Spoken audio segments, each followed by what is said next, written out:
चलिए अब जरा सा रिजल्ट्स की तरफ बढ़ा जाए। काफ़ी सारा ग्राउंड वहाँ पे कवर करना है। एक नहीं, दो नहीं, मेरे ख्याल से 3 निफ्टी की कंपनीज के नंबर्स पे रिएक्ट करने का दिन। पहला उसमें टाटा स्टील। बैती साहब चार्ट आप रेडी करो। हर्षदा, नंबर्स कैसे लगे? टाटा स्टील के नंबर्स उम्मीद से काफी बेहतर है। अनुमान था कि इस बारी करीब करीब 210 करोड़ के आसपास का मुनाफा आएगा।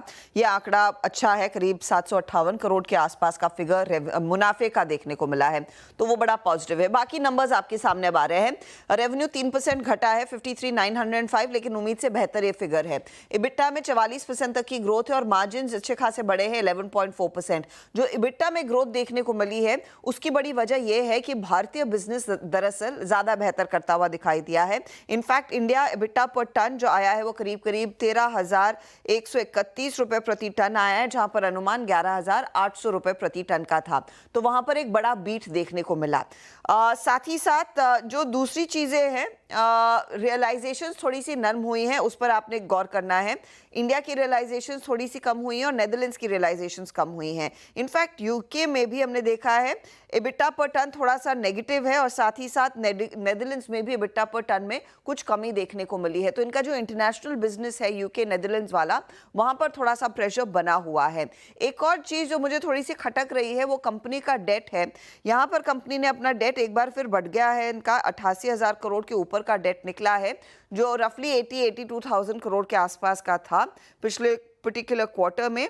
हालांकि आपको ध्यान में रखना है कि कंपनी अपनी कैपेसिटीज को एक्सपैंड कर रही है, शायद इसीलिए वो डेट बढ़ा है। इनफैक्ट कंपनी ने कहा है कि वो 2 गुना अपनी कैपेसिटी भारत में बढ़ाते हुए दिखाई देंगे। इस समय 21 MTPA है, इसको बढ़ाकर 40 MTPA ले जाने का फिलहाल इरादा है। टाटा स्टील पहला निफ्टी का नंबर जिस पे करना है रिएक्ट। जेफरीज कहता है खरीदो 195 के टारगेट्स के साथ।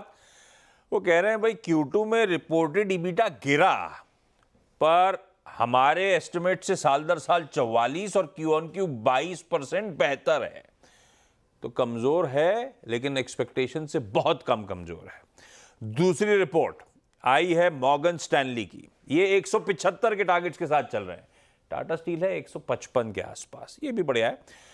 ये कह रहे हैं स्ट्रॉन्ग बीट है कंसोलिडेटेड इबिटा पे। हालांकि मैनेजमेंट की कमेंट्री जो आज आने वाली, अपने भी जुड़ेंगे मैनेजमेंट तो, है ना, FY25 के H2 के लिए स्प्रेड्स वगैरह कैसे रहेंगे उसको सुनना चाहेंगे, लेकिन नतीजे देख के उनका भी वो दमखम बना हुआ है इस काउंटर को लेकर। नंबर्स एक्सपेक्टेशन से अच्छे, इंडिया बिजनेस ड्राइव कर रहा है, ब्रोकरेजेस मानती लंबी अवधि के लिए अट्रैक्टिव है, पर बहेती साहब बताएंगे चार्ट्स पे कैसा प्लेस्ड है आज की कहानी। बहेती साहब, क्या निकल गया आपकी स्टडी से?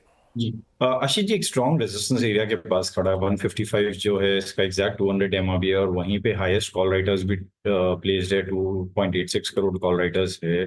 हमें लग रहा है कि अगर इसके ऊपर सस्टेन करता है खुलने के बाद, तो यहाँ पे जरूर तेजी करने की सलाह रहेगी, क्योंकि अगर ये कॉल राइटर्स पुश बैक होते हैं तो यहाँ पे एक अच्छा बड़ा मोमेंटम देखने मिल सकता है।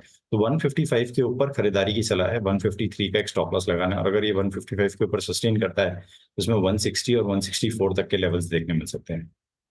सही है भाई साहब, टेक्निकली भी बढ़िया, फंडामेंटल कॉल्स आ गए, रिजल्ट भी ठीक ही हैं, बढ़िया है।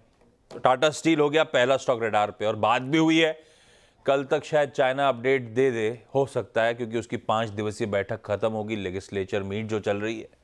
तो इन सब के बीच में रखिए रडार पे भाई टाटा स्टील को। निफ्टी का